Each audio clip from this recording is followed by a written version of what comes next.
guys, welcome back to my channel. So today I woke up this morning and had 21 subscribers. Oh my gosh, y'all are amazing. I love that I am reaching my goal kind of fast. I know it's only been one video, but I'm really excited that I got 21 subscribers. Editing on a phone is kind of hard. It's not as easy as on a computer. It's a little complicated. And you know, the edits I want to do is kind of more hard because the apps they have for phones don't really have the edits I want. You know, I want to have, like, you know, I would have had confetti coming out when I said 21 subscribers.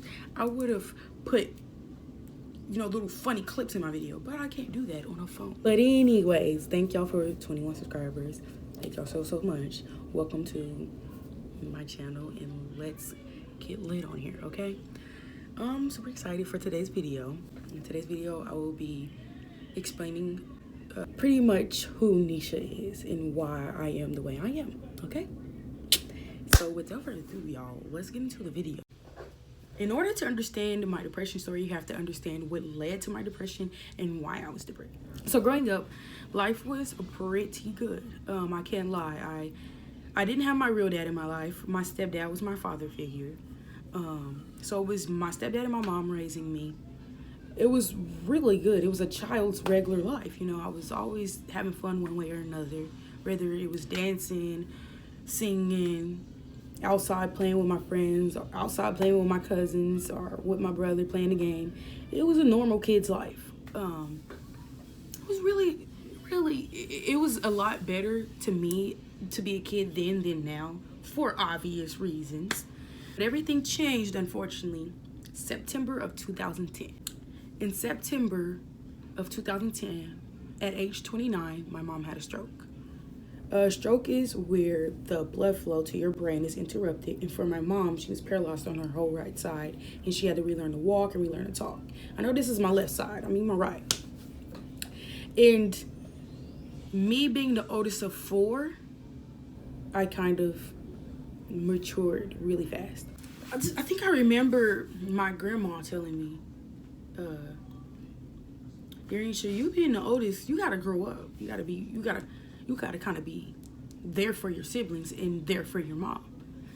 And that's when all of the lessons my mama taught me prior to 2010 became a priority. Cooking became a priority. Cleaning became a priority. And it became a priority more on me because I was the oldest. And this is the role I took on. And I think from that point forward, that's when when me being a mom mentally, like I don't care what situation, I'm always gonna have this mom instinct in me. That's when my mom instinct grew, I guess I can say. I became super caring to any kid I was around, super caring to my siblings, and I think that built me. All the way up till now, I'm just I became really mature. Even as I grew older, I was always 10 steps ahead of my age because I was a mom. In my eyes, I became a mom. I don't want to just say I was a mom to them, like they called me mama, but I'm just only saying mom because I took on the roles of a mom. It was really traumatizing though, because you wouldn't expect something like that to happen to your mama. You wouldn't expect something like that to happen to any relative, but let alone your mom. It was like a reality check. It was like, yeah, bad things do happen. But I never said it. It was just always in the back of my head. A couple years passed, and my mom learned to walk again. She learned to pronunciate words better, and she was more mobile, you know what I mean? But unfortunately, my stepdad and her broke up. I think I was 11 or 12. And I took it really hard because I felt like he left us. I felt like my mom needed him, and not only her, but we needed him. I needed him, and he left. And I was so angry. I never said anything. I never spoke on it, but I was angry. It became clear that I didn't really see him as a stepdad. I saw him as my dad. It triggered abandonment issues for me.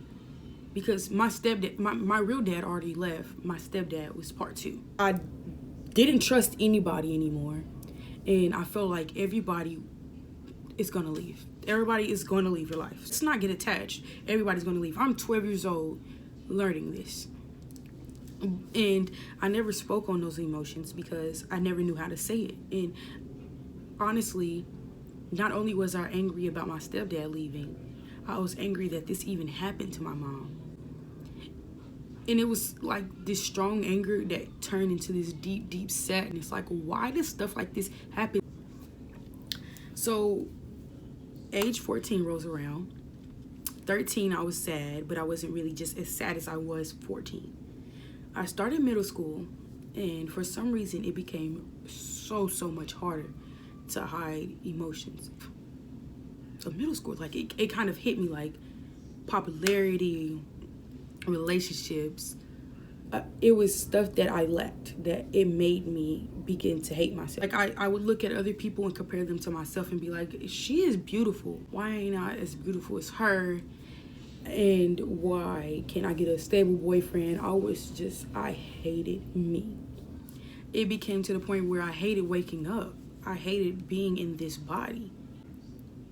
All of it built up. It became to a point where it was like, nobody wants to be around you. Nobody wants to love you. Why are you still here?